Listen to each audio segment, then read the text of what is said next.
बिस्मिल्लाहिर्रहमानिर्रहीम। अस्सलामुअलैकुम फ्रेंड्स, मैं हूं ज़ेब और आप देख रहे हैं traveller 777। Welcome to our YouTube channel. तो फ्रेंड्स, आज हम बात करेंगे पुर्तगाल में जो नए आने वाले लोग हैं उनके लिए, यानी कि उनके लिए अभी कौन सी फैसिलिटीज़ हैं पुर्तगाल में, कौन सी सहूलियात हैं और कौन से प्रॉब्लम्स हैं। इन दो चीज़ों के ऊपर हम बात करेंगे, क्योंकि जो नए आने वाले लोग हैं वो चाहे तो लीगल पुर्तगाल में आए या इलीगल पुर्तगाल में इंटर हों, उन सब के लिए प्रॉब्लम्स और सहूलतें आलमोस्ट सेम ही हैं अभी, क्योंकि ये दोनों चीज़ें बहुत ज़्यादा इम्पॉर्टेंट हैं। इनके ऊपर बात करना भी ज़रूरी है,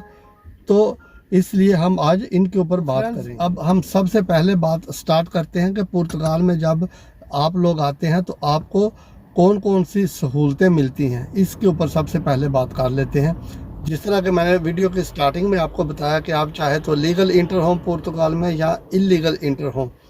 उसके लिए सबसे जो बड़ी फैसिलिटी है वो पुर्तगाल में आपको मिलती है कि आप दोनों को एक लाइन में इकट्ठा किया जाता है, यानी कि वो यही समझते हैं, यानी कि आपको इक्वल राइट दे देते हैं अगर आसानी में बोला जाए।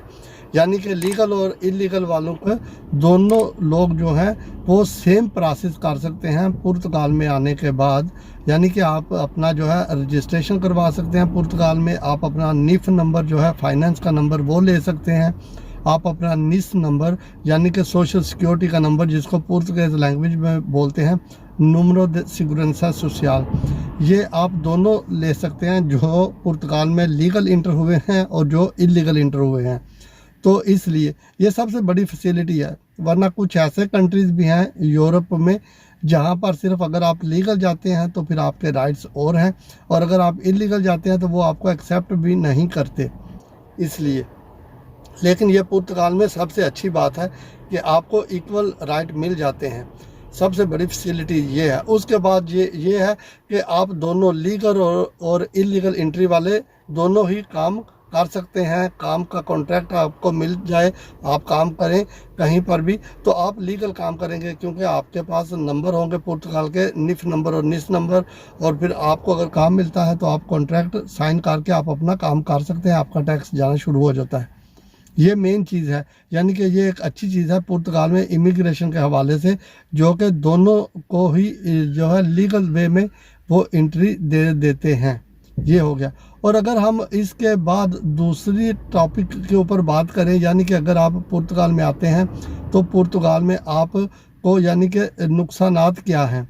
तो अब इन नुकसानात के ऊपर हम अगर बात करें तो नुकसानात सबसे बड़े ये हैं कि पुर्तगाल में ये नहीं कि इसका यही मतलब है कि पुर्तगाल में जो नुकसानात हैं वो ज़्यादा हैं, लेकिन इसका सिर्फ यही मतलब है कि पुर्तगाल में अभी अकोमोडेशन के प्रॉब्लम्स हैं जो कि दोनों के साथ चल रहे हैं। जो लोग लीगल पुर्तगाल में इंटर हुए हैं और जो लोग इलीगल इंटर हुए हैं पुर्तगाल में, दोनों के साथ ये नुकसानात हैं। अभी अकोमोडेशन जो है वो इतना आसानी से नहीं मिलती, जॉब्स के प्रॉब्लम है, आपको अगर काम तलाश करना है तो काम के लिए भी आपको एक अच्छी खासी स्ट्रगल करना पड़ती है, उसके बाद जाके आपको काम मिलता है पुर्तगाल में।